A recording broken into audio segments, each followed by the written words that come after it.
My mom wants us to split. If you can give her a grandchild, all right, sure. But I'm pregnant, though. Huh? Oh, right, let me introduce myself. I'm Anna, a housewife in my 30s. I live with my husband, who works as a salaried employee. We met when I was working at a food-related company. I was drawn to him because of his occasional charming smile during our many business discussions. So, I took the initiative and asked him out. At first, he declined, saying, "Sorry, I'm flattered, but I have a girlfriend." However, a month later, he approached me and said, "I broke up with her. Can we start dating?" It turns out that after my confession, he started to see me differently. His girlfriend noticed the change in his behavior and asked, "Are you interested in someone else?" When he nodded, she suggested they break up, and he agreed. I felt guilty for ruining their relationship, but he reassured me with a smile, saying, "It wouldn't have lasted anyway. Don't worry." His words comforted me, and after dating for 3 years, we got married. At that time, he told me, "I want to have children after we get married. Could you be a housewife to support me and our future children?" I was working at an exploitative company and didn't want to continue there, so I agreed. I quit my job and became a stay-at-home wife, deciding to support my husband. The transition from working to becoming a full-time housewife was surprisingly difficult and confusing.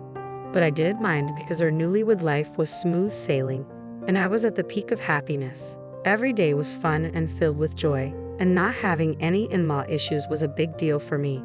My husband's parents lived just a 10-minute walk from our apartment. When I first found out my in-laws lived nearby, I worried they might visit frequently and make things difficult. However, my fears were unfounded. My in-laws were incredibly kind, often coming over to patiently and kindly teach me various things. They never complained about our struggle to conceive and even told me, "I love you more than any grandchild. I've always wanted a daughter since our family is mostly men. Please let me love you like a real daughter." I adored my mother-in-law for that, and I trusted my father-in-law, who was a man of few words but very reliable. However, this warm treatment only lasted for the first few years. Over time, my in-laws' attitudes changed. My father-in-law became even quieter, and my mother-in-law's demeanor shifted so drastically that I wondered if she had a split personality, or perhaps this was her true nature all along. To give you an idea of the change, it felt like she went from +100 to -100. My once loving mother-in-law had become rather tough on me. Because we lived nearby, my mother-in-law frequently popped by our house, and when my husband wasn't around, she would nag me incessantly. She pressured me to have a child soon, saying, "I want to see my grandchild already, and that's your duty as a wife." Not too long ago, she had told me that children are gifts from heaven and that they come naturally when the time is right, so there's no need to rush. Moreover, she began comparing us to other families, saying, "I heard the family next door just had a baby, and the lady next door is pregnant too." This added even more pressure on me. However, no matter how much my mother-in-law pushed, it didn't matter if my husband wasn't on board. At the beginning of our marriage, my husband did say he wanted kids, but about a year after we got married, he seemed to lose interest altogether. Even when I tried to initiate intimacy, he would turn me away, saying, "I'm tired. Let's do it some other day," or "You're bothering me. I'm trying to play my game." When I explained this to my mother-in-law, she didn't seem to understand or empathize, and she continued to pressure me about having a child, causing my stress level to build up day by day. Feeling overwhelmed by my mother-in-law's constant nagging, I confided in my husband about how hard it was being pressured to have kids. Begrudgingly, he said, "I don't see the need to rush," but I agreed to make more effort to have a child together. So we both tried, but no matter how long we waited, I never became pregnant. During this time, my mother-in-law continued to accuse me of not putting in enough effort, sparing my husband from any blame. I started to suspect that the stress from her constant pressure was affecting my ability to conceive. Unable to withstand it anymore, my husband and I decided to seek fertility treatments. Just when I thought I could finally breathe a sigh of relief, a new problem concerning my husband arose. Ever since we started fertility treatment, my husband has been acting cold towards me. He comes home from work and immediately retreats into his room to play video games, often ignoring me when I try to talk to him. That alone would have been bearable, but things took a turn for the worse when he started getting angry at me for spending a little money on sewing materials, my hobby, on stressful days. He'd take out his frustration on me.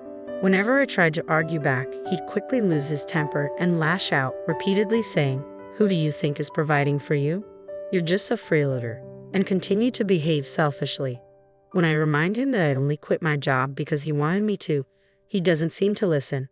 One day, amidst all the ongoing chaos, my husband, who should have been off to work, was at home playing video games. When I asked, "Aren't you going to work?" he responded, "I quit." Apparently, he had quit his job without even discussing it with me. Shocked, I asked him why, and he snapped, "Get out of my business," and got angry. Frustrated by his uncooperative attitude, I had no choice but to accept the situation. I wasn't panicking about our finances as I thought we could manage with unemployment benefits and our savings. However, it became stressful when I noticed that my husband showed no interest in finding another job. With his job gone, he started staying home all day.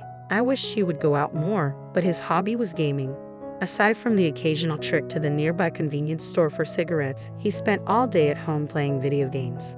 Compared to when he was employed, the time we spent together increased dramatically. If this had been back when we first started dating, I might have seen it as a good thing, having more time for intimacy. But not anymore. Spending more time with my husband, who, like my mother-in-law, had gone from being a +100 to a -100, only led to more marital disputes. Gradually, we realized that even just talking to each other was becoming stressful, leading to less and less conversation. I began to wonder, what's the point of continuing this marriage? I started feeling the limits of our current lifestyle and began thinking about ways to break free from it. One day, fed up with my husband wasting his time gaming at home, I finally lost my patience and snapped, "You're not a child. Stop playing games all the time.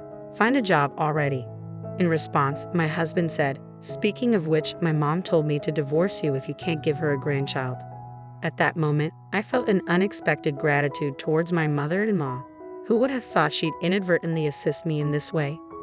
Ironically, I had discovered I was pregnant earlier that day and had planned to share the news that night. But now, perhaps it was best to keep that to myself, allowing me some distance from both my mother-in-law and my husband. I calmly replied, "All right, understood. Here are the divorce papers." I retrieved the already filled out documents from my drawer and handed them to him.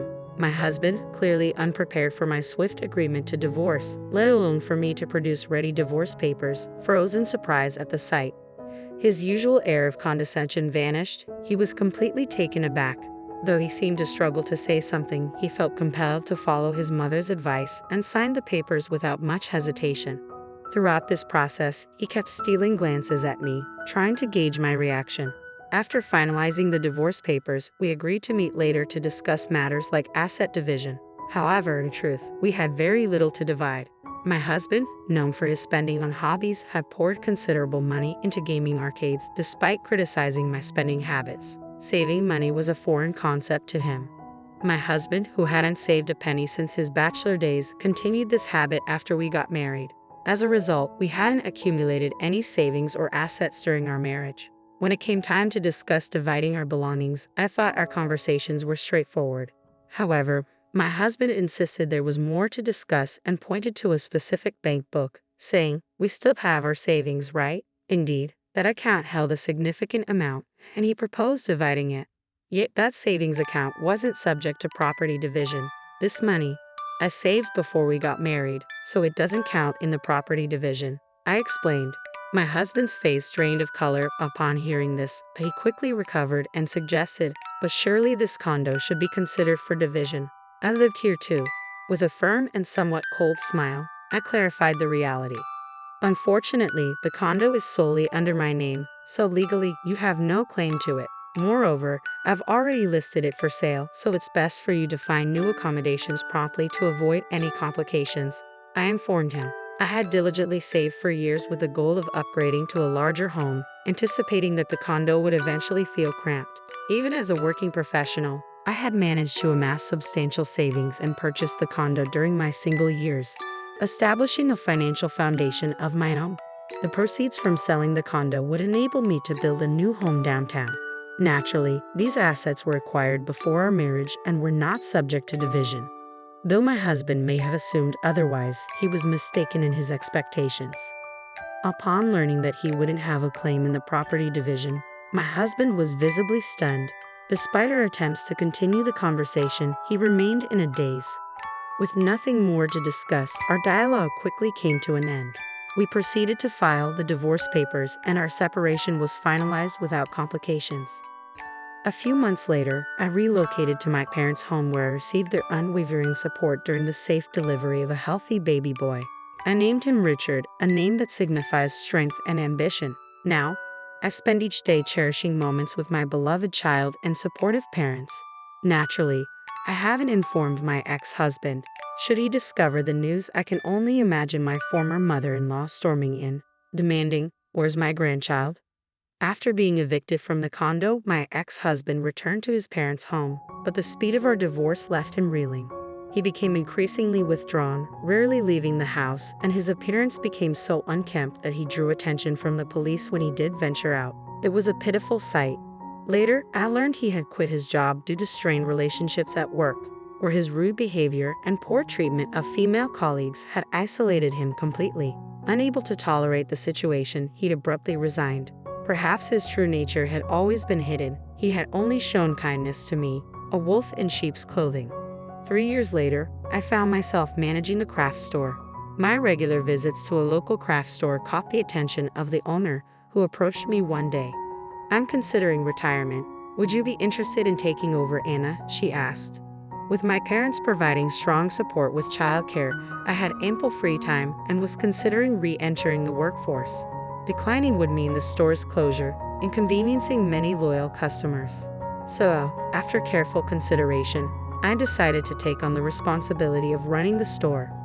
Today, while serving my occasional regular customers, I was surprised by unexpected visitors. My former mother-in-law and ex-husband. "This shop suits you quite well, doesn't it?" they commented casually. "Sure, Mom. Look, this fabric would look great on you," my ex-husband added, attempting to be congenial. Annoyed by their transparent flattery, I cut to the chase and asked, "So, what brings you here?" That's when my former mother-in-law blurted out something nonsensical. "Give me my grandchild back." Apparently, she had somehow learned about my child and had intentions of making him the heir to their family home. "You were already pregnant when I brought up divorce. Why didn't you tell me?" "I wouldn't have agreed to divorce," accused my ex-husband. "I wanted the divorce, obviously. If you had known I was pregnant, you would have done anything to stop it," I retorted sharply to my ex-husband and former mother-in-law. Then my former mother-in-law continued her nonsense. "So, are you going to give me my grandchild or not?" "I want to be with my grandchild as soon as possible. You've had him for 3 years now. It's my turn." Stunned, I was interrupted by the arrival of my parents and my son Richard, who appeared with concern, asking, "What's going on? Is there a problem?" It turned out they had been alerted by a regular customer and rushed to the shop.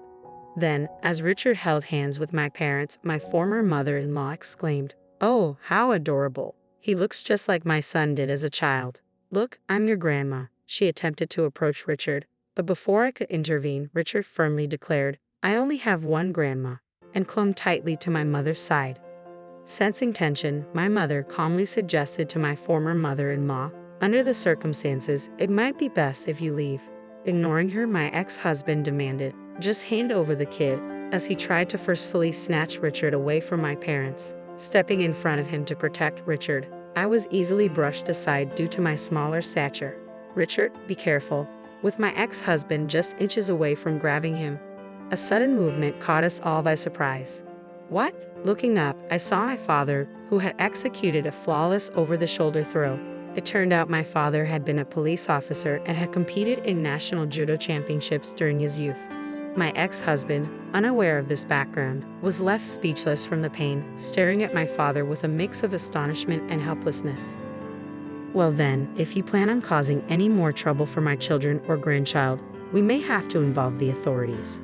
"What will it be?" my father asked firmly, displaying his police badge to my former mother-in-law. Caught off guard, she paled and hastily grabbed my ex-husband's hand before fleeing. Since that day, I've had no contact with either of them, nor do I care to know their whereabouts. A few years later, inspired by my father's bravery, Richard expressed his desire to follow in his footsteps and become a police officer. "When I grow up, I'm going to be a cop too, and I'll protect you," he declared. Now, he's dedicated to his studies with a focus on achieving his goal. Under my father's mentorship, Richard practices judo and has gained recognition among his peers for his skill. As for me, I'll continue to support and watch over my beloved son as he grows.